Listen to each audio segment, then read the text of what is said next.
but a lot of the lodging houses, they almost always had a saloon too. So I don't know if those were counted. The restaurants almost always had a saloon. There were even saloons in the grocery stores, some of the grocery stores. So if you factor those in, maybe there could have been 40.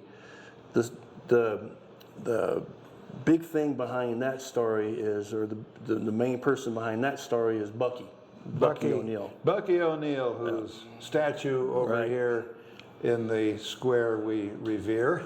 And he was actually before... he was our mayor. He was the mayor at the time. Yeah.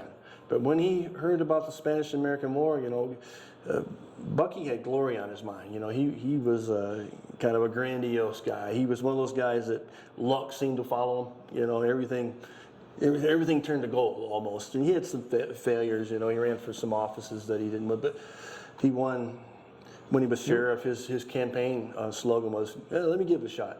That was, something like that. Yeah. Let me give it a try, see what happens. And they elected him. But Bucky was the main, he was actually the first enlistee, I guess is the word for it, of Teddy's Rough Riders. And but Bucky was, he was a partier, and his favorite place was the Palace. He got his name Bucky, most people know that story. When Pharaoh, you would buck the tiger. You would try to beat the whole thing was beating the dealer. You're bucking the tiger. It was a card game term. And they had a tiger on the back of the cars there. So if he was really to risk it all, sometimes they called that bucking the tiger. He became Bucky. He actually earned that nickname at Phoenix in the Phoenix saloons, but all his friends called him Bucky. And his favorite place was the Palace. He was known as a drinker. When he ran for sheriff, one of the bad-mouth campaigns on him was that he was a drunk. His face was always red, and why would you trust a guy like this? So he didn't hide it. So if they did not visit Whiskey Row saloons, it would be amazing. So knowing the character. We can be confident that they visited the Whiskey Row saloons. And it's almost certainly. And then the story is they all, by the time they got on the train with their horses, it must have been a rather merry crowd. I imagine. I imagine so. But did this wherever Bucky went, there was activity. There was a fun time. And of course, by the time they got to Texas and then to Florida, the horses did not make it to Cuba. Right. And then Bucky wound up getting killed. And Bucky, and the story, there's a story where he was standing up leading his troops. He wanted to show, be a model, a role model, demonstrate courage. That he was walking around and he said something. There's not a Spanish bullet made. Something that's legend, but I actually came across where his wife Pauline got a letter that he said, "There's not a bullet made that can kill me." And within minutes, he turned and it went right through his mouth. I think that's the true story. Yeah, how he got killed on San Juan Hill. San Juan Hill. Well, another of the legends around here, you've already referred to it, Doc Holliday and the Wyatts, Wyatt Earp and so forth. Might as well call them the Wyatts. The Wyatts, the brothers, yeah. That they were here. They were. The one thing that probably should be I want to emphasize that the Cabinet Saloon is really the original Palace, and if they went into a bar, most likely they would have gone into the Cabinet. When Doc Holliday got here, being the gambler, the Cabinet was the gambling center of the entire Arizona. So almost certainly Doc would have gone to the Cabinet, probably got his big score, his $10,000 big win, probably at the Cabinet.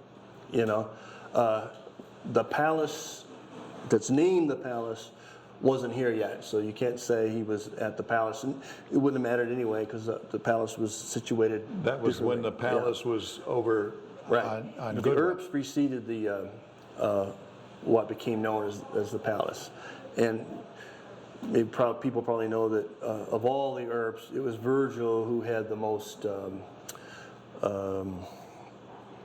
connection, here, most connection, here, the biggest connection, and so Virgil, I don't know if he was a big drinker or not, but there's one story. He actually began, his law career kind of took off here. There was a bar down from here, the Palace, in between Goodwin and where we are right now, the Palace. It was called the Jackson and Tompkins. And a man named Colonel McCall, who became a Prescottonian, he was a well-known soldier, but he retired here. Well, a man came in there. His name was Tallis, but I think his real name was Wilson. He used a different name. Vaughn was another name, but apparently this man came into the Jackson and Tompkins, saw McCall, and realized that McCall, who came from Texas, would have known that this man was a murderer. He goes out and finds the Marshal Standifer, tells him what happened. Virgil Earp is standing by, and they form a posse real quick.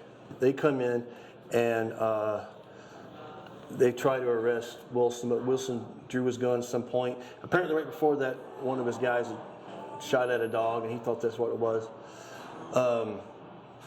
The murderer, Wilson, takes off. This is actually where Murray goes out and finds Standifer and Virgil Earp. They form a posse. McCall joins them. They start to chase. Well, these two guys, the murderer and his partner, they only go up as far as, I think it was on Granite Street. They only went up and then they stopped. Standifer and his posse go right by him, and the murderer goes, "Don't run over me, you son of a beep." And Virgil's following with his rifle, his Winchester. He's coming by foot, so he's just coming along. These are the guys that ride the horses. They realize these are the murderers. They turn around. They order them to give up, surrender. They won't, and apparently Virgil poured some buckshot into him, and he was just mutilated. He was just cut it bad. That was Virgil's law enforcement career kind of started here in Prescott. Wyatt came later, didn't stay very long. It's true. So Virgil is the one who developed his law enforcement reputation kind of right here. Here, by being part of that posse. By the time Wyatt got here, what was funny was, or interesting, is that Wyatt had dealings with this murderer somewhere in Dodge City before. Went to arrest him for, or to get payment. There was some kind of payment he was laid on him. So Wyatt, just to show you how small the West could have, was. But Wyatt was, stayed here. Virgil had a sawmill up on Thumb Butte, and Virgil had a sawmill on Thumb Butte. Thumb Butte, right? Okay. And another interesting thing is over on Goldwater store over here, there's apparently still a non-payment statement that Virgil still owes the Goldwater store $300 some. He still hasn't paid it to this day, but it's still in the books. Right. Well, another great story about Whiskey Row is the bar in the Palace being carried across the street when the Great Fire of 1900 was coming up the block. What have you learned about that? Well, it's one of those, I so wanted it to be true. Well, the Great Fire of 1900 started in this general area over here. The magnificent Scopo Hotel came right up to the corner. It was a beautiful building. But best research, best available knowledge is that it started 2 doors down at the OK Lodging House, the Miner's Candle, everything that's been said about that. I have it falling onto a bed and then lighting up after some miners went down to the Scopo Bar over here to elongate their night, let their night go a little bit longer. But the OK Lodging House where the fire started, they tried to blow up the OK Annex in between to save the Scopo, but they couldn't. And when it went ablaze, the embers flew across and it took out almost everything. Maybe the most talked about legend on Whiskey Row is that when the Great Fire of 1900 hit, and as it started roaring up the street up Montezuma toward the Palace, that some cowboys or miners or just patrons grabbed the bar from the palace and pulled it across the street over onto the plaza. When I first started researching this, the original palace burned in '83 and then moved to Montezuma Street in '84. The bar that was built there was actually described as being solid walnut. So when I saw this, I go, oh, dang it, this legend's not going to prove true because the bar that's in there now is not solid walnut. But I kept researching, and then I learned there was a fire inside the palace where just the inside burned in its contents in 1897. Well, like I said, the solid walnut bar would have been burned up. When they redid the inside, lo and behold, I came across a report that described the bar that was installed into the palace, and I'll be doggone if it doesn't match what the bar that's in there right now, it matches that description. Part of the description is that the top, at least, is made of cherry. That matches exactly what's in there today. The cherry top. There is a very strong possibility that the bar you're looking at was installed in 1897, was there during the fire, and was pulled out during the Great Fire of 1900. As most people know, that all of Whiskey Row burned down, Gurley Street, Cortez Street burned down, and they pulled what they could out to the plaza. So instead of giving up, they just reestablished their businesses out on the plaza, and most of them were covered in tents. Bob Brow, however, he put up a wood structure, and on the front of his bar, he put Brow's Palace, and not ashamed of it.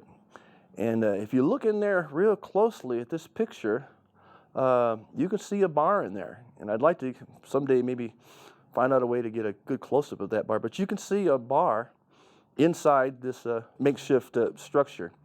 And there's a great picture, and it shows the bar in 1901, and it looks exactly the way it does today.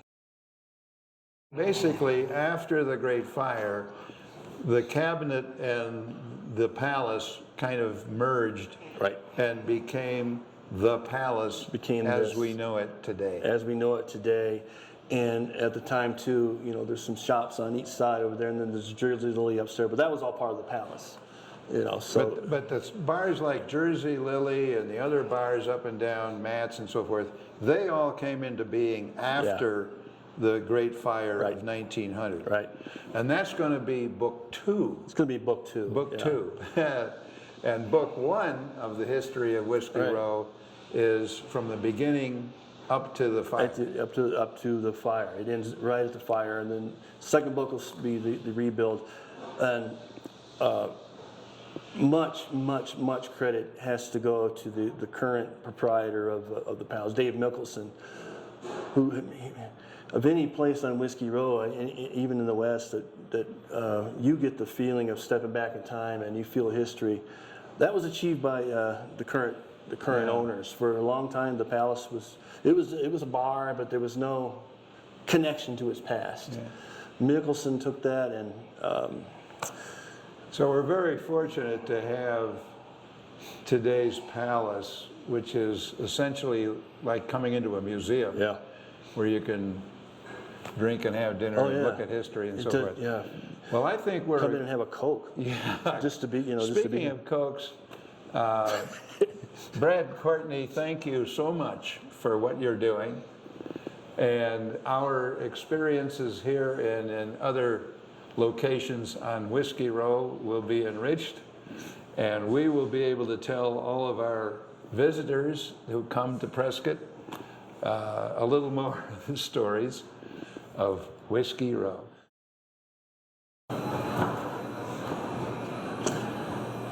Well, in the classic old Western film, the hero cowboy comes storming into the bar after knocking off a few bad guys, steps up to the bar and says, "Bartender, give me a drink."